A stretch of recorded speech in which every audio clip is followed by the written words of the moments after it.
Hello students, बात हम करेंगे आज रेडियस रेशियो रूल की। रेडियस रेशियो रूल क्या होता है? रेडियस रेशियो रूल होता है कि कोई धनायन है, धनायन की त्रिज्या है, और ऋणायन है, ऋणायन की त्रिज्या है। रेडियस ऑफ केटायन है और रेडियस ऑफ एनायन है, तो इन दोनों के अनुपात को अपन कहते हैं रेडियस रेशियो रूल। डेफिनेशन के फॉर्म में अपन ऐसा कह सकते हैं कि किसी यौगिक के धनायन व ऋणायन की त्रिज्याओं का अनुपात त्रिज्या अनुपात नियम कहलाता है। The ratio of radius of cations and anions is called radius ratio rule, that is RR. So फॉर्मूले के रूप में अपन कह सकते हैं RR is equal to R plus upon R minus that is त्रिज्या अनुपात बराबर हो जाएगा धनायन की त्रिज्या अपॉन ऋणायन की त्रिज्या। प्रभाव की बात करते हैं अपन तो आयनिक यौगिकों की क्रिस्टल संरचनाओं पर इसका प्रभाव होता है। बात करते हैं अपन अगली जो बहुत इंपॉर्टेंट है वो है कोऑर्डिनेशन नंबर या उपसहसंयोजक संख्या। तो कोई क्रिस्टल है उसमें एक आयन है, वो कितने अपोजिटिवली चार्ज आयनों से घिरा हुआ है वो कहलाता है उसका समन्वय संख्या। कि किसी क्रिस्टल में एक आयन कितने विपरीत आवेशित आयनों से घिरा है वो कहलाता है उसका coordination number. The number of surrounded ions to opposite charge ion in a crystal is called coordination number. जैसे अपन एग्जांपल देखते हैं Na है तो Na कितने Cl से गिरा है? Na is surrounded by 6 Cl, तो इसका कोऑर्डिनेशन नंबर कितना हो जाएगा 6। लेकिन यही Cs है तो Cs कितने Cl से गिरा हुआ है 8, तो ये हो जाएगा इसका coordination number 8। Coordination number is determined by the radius ratio. Coordination number is determined by radius ratio and radius ratio determine the structure of crystal।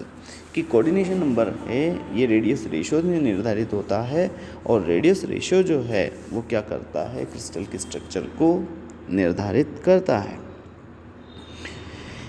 बात करते हैं अपन इसके इफेक्ट की, तो effect of radius ratio in crystal structure and coordination number is called radius ratio effect. दोनों में प्रभावित करता है त्रिज्या अनुपात को भी और कोऑर्डिनेशन नंबर को भी। एक टेबल है जो इसमें बहुत काम आएगी आपकी, जो प्रेडिक्शन के लिए बहुत इंपॉर्टेंट है, जिसको देख के अपन बता सकते हैं कि किसका कोऑर्डिनेशन नंबर कितना होगा और वो स्ट्रक्चर किस टाइप की होगी on the basis of radius ratio. तो रेडियस रेशियो अगर आ रहा है 0.155 से लेके 0.225 के बीच में, तो ये अगर आ रहा है 0.15 से 255 के बीच में 225 के बीच में, तो कोऑर्डिनेशन नंबर 3 होगा। स्ट्रक्चर त्रिकोणीय या ट्राइगोनल होगी। स्ट्रक्चर एग्जांपल आएगा B2O3। अगर ये 0.225 से लेके 414 होगा तो टेट्राहेड्रल होगा, कोऑर्डिनेशन नंबर 4 होगा। एग्जांपल आएगा ZNS। 0.414 ही है 0.414 से लेके 0.732 है तो कोऑर्डिनेशन नंबर 4 होगा, स्क्वायर फ्रेंड्स की स्ट्रक्चर होगी। अगर ये 0.414 से लेके 0.732 तक आता है तो कोऑर्डिनेशन नंबर इसका 6 होगा, स्ट्रक्चर होगी इसकी ऑक्टाहेड्रल और एग्जांपल आएगा इसका NaCl। लास्ट बात करते हैं अपन 0.732 से लेके 1 तक अगर होगा तो कोऑर्डिनेशन नंबर होगा इसका 8, स्ट्रक्चर होगी इसकी BCC body centre cubic crystal या काय केंद्रिक घनी क्रिस्टल, एग्जांपल आएगा CsCl।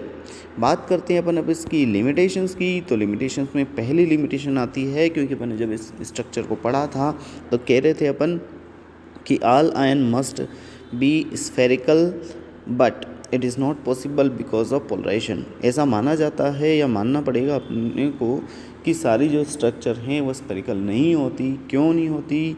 क्योंकि अपन ने इसमें थियोरेटिकली पढ़ा था कि अपन ने एक आयन लिया, आयन को माना गोलाकार और गोलाकार की त्रिज्या निकाली, लेकिन चूंकि आयनिक है इसलिए उसमें पोलराइजेशन या ध्रुवणता होगी, और अगर ध्रुवणता होगी तो ये कभी भी स्फेरिकल नहीं हो सकता, जो इसकी पहली कमी है। दूसरा, absolute value of radius of cation and anion is must but it is not possible. इसके लिए त्रिज्या अनुपात निकालने के लिए त्रिज्याओं का परिशुद्ध मान ज्ञात होना चाहिए, जो कि संभव नहीं है। थर्ड बात की इन्होंने, it is possible, it is applicable to 100% ionic pure ionic compounds. ये परिशुद्ध या 100% किसके लिए एप्लीकेबल है ये कि जो पूरी तरह से आयनिक क्रिस्टल हों, लेकिन आयनिक क्रिस्टलों में भी या आयनिक यौगिकों में भी कुछ न कुछ उसमें सहज गुण होते हैं, इसलिए यहाँ पर भी ये लागू नहीं हो पाएगा, इसकी कमी है। बात करते हैं 1/4 वन की, तो ionic crystal do not behave like hard inelastic sphere.